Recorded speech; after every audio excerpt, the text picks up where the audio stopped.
This is the top 5 weekend box office for December 30th, 2022 to January 1st, 2023.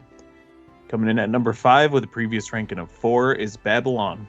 This is its second week out with a total box office earnings of $2.6 million, down $1 million almost exactly from $3.6 million last week. And a review of Babylon just went up 2 days ago, so go and check that out. Neither of us were very warm on it, but good thing to say about the first hour. It was funny because looking at the numbers for this week, every single movie went up except for 3 of them, which was 4, 5, and 6 on this list. Yep. With number 4 being Whitney Houston, I Want to Dance with Somebody. The title is still stupid. Its previous ranking was 3. It's been out for 2 weeks. Its box office earnings were exactly $4 million, with its previous earnings being $4.8 million. I mean, I don't know what else to say about this movie that we haven't already said. Yeah, it's same. A biopic.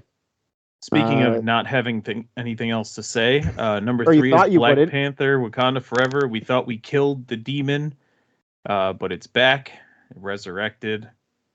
This previous rank of 6. Thank you for last week, America, because... So this is its 8th week in the box office with a total of $4.8 million this week, up from $3.5 million. So next we have at number 2, Puss in Boots: The Last Witch. Its previous ranking was 2. It's been out for 2 weeks. Its box office earning this week was $16.8 million, with last week being $12.5 million. Now this went up, and I actually might go and see this in theaters. And now that I'm thinking about this, these numbers make perfect sense because my nieces and nephews were still off of school this past weekend. They go back this week, and all of the movies that are like that are aimed at children are all up. Number 1, of course, Avatar: The Way of Water. Previous ranking of 1, weeks out 3. Total box office earnings of $66.8 million with a previous week of $63.3. So again, the kids are still off school. Families really don't want to take their kids to school on Christmas weekend, but they'll certainly do it on New Year's weekend. That's totally fine. All right, so these are the upcoming movies for January 6th, 2023. Why did I say that so weirdly? Hold on. Because it's weird, because it's 2023, no longer 2022. We're in the new year, baby. Yeah, just leave that in. All right. I know. Go ahead. So first, we have a couple things before we get to that, though. First is that Pale Blue Eyes, which we did talk about previously, the Christian Bale movie, is releasing on Netflix this week. It looked really interesting to me. I can't remember if you thought it looked interesting as well, Dan, but it I wanted to watch it. Didn't come to our theater at all, so I had to wait for the next Netflix release. So we apologize if we're always talking about, it didn't come to our theater, but we have one of the largest malls in America. So typically when there's something that's not at your average movie theater, we typically have it. It's not like, in all honesty, our mall is massive. So even though our city isn't like the biggest, it's pretty average size. We still get a ton of movies. Yeah, I'd say the only places that probably get a wider releases either places straight in California areas like Hollywood or Los Angeles and then New York City. But I feel like besides those cities, we pretty much get everything that isn't theater specific. For instance, the Dolby theaters, they have the Scott Pilgrim release, and it's I had to go down to Pennsylvania for that because we don't have Dolby theaters out here. Yeah, and we also even have those Monday movie mystery movies at our theater, which I guess many don't do. Yeah, like the movie Fall and Vengeance. Those I don't remember seeing in our Regal theater, but they were at our movie tavern. So we have a pretty big movie tavern. It's about a 10-15 minute drive from where we are. Oh, yeah. And it has a ton of stuff that Regal doesn't have. It has better seats. Oh, yeah, big recliners, and they'll serve you beer and chicken wings and things like that. So it's just the unlimited thing is super great for Regal. Yeah, and our theater, it didn't have enough interest. We'll get into this in a second, but it didn't have enough interest so they end up canceling the event. But they were going to do an AEW pay-per-view at the theater, and I was going to go watch it. But they ended up canceling it because they didn't sell enough tickets. Releasing January 4th, so this is a couple days prior to what we have coming up here, is The Subtle Art of Not Giving a Fuck. That's the title of the book.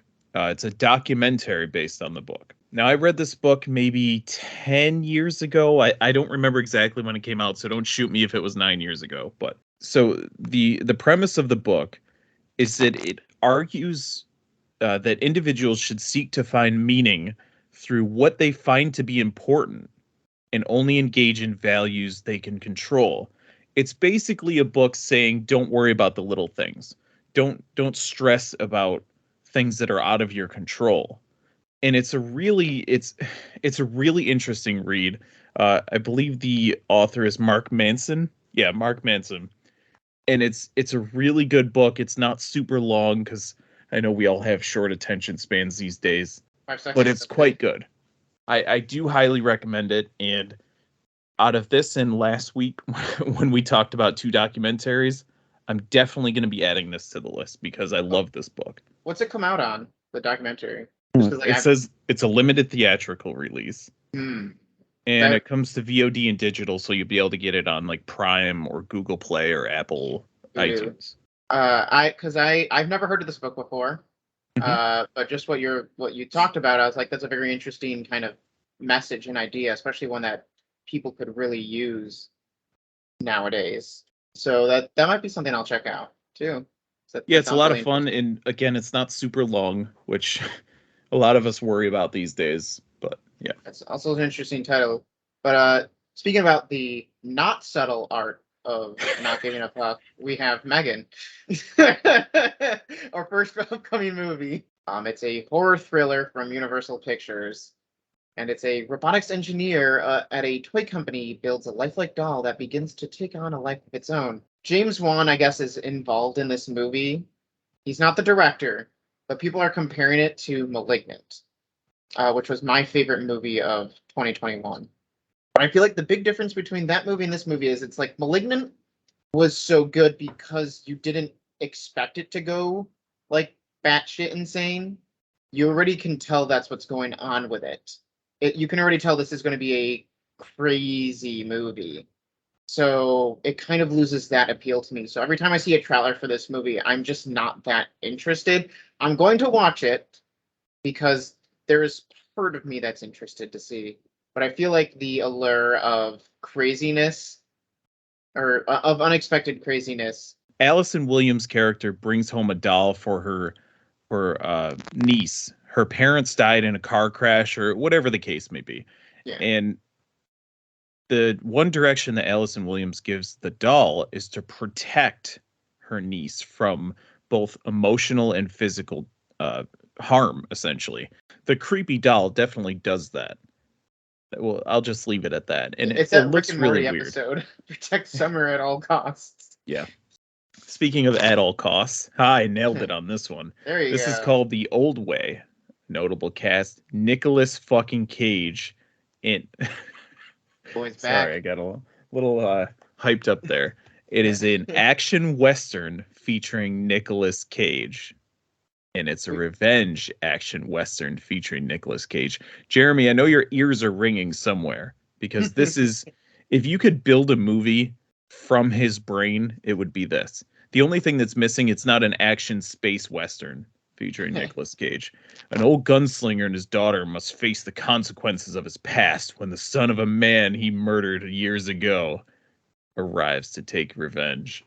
The man taking revenge, you guessed it, Nicolas Cage. I don't think I've ever seen Nick Cage in a western before. So it's just like Nick Cage, like, I want to play a western.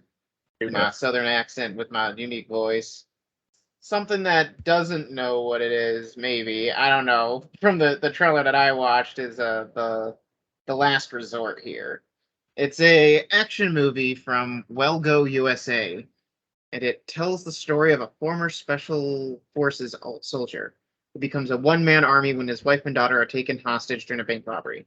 And there's something weird with the camera angles and how it's shot based on the trailer that it doesn't look, just doesn't look good. I was talking to somebody about, so with video games, you want the highest frame rate possible, the highest clarity possible, the lowest response time possible. But there's something about when you shoot something in 8K or 4K that just leaves this weird. I can't explain it. If somebody out there can explain it better than I can. So but I can actually kind of talk about this because I've done a lot of research about this when it comes to movies. The reason why is because when you watch a movie, you have zero input of yourself, so you're just watching it.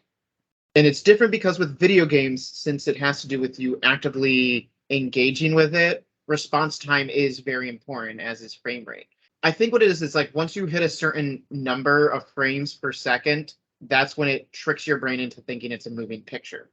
When you go higher than like the standard that people are used to with that, when it comes to actors filming something, movements are different. It's the same way like if you watch a stage play versus a movie, they're completely different because of the way that you're supposed to watch them. And the movements look over the top when you watch them in a like 60 frames per second instead of the typical 30. Right, when it was shot in that, not when you watch the when movie, it's shot like that, yeah.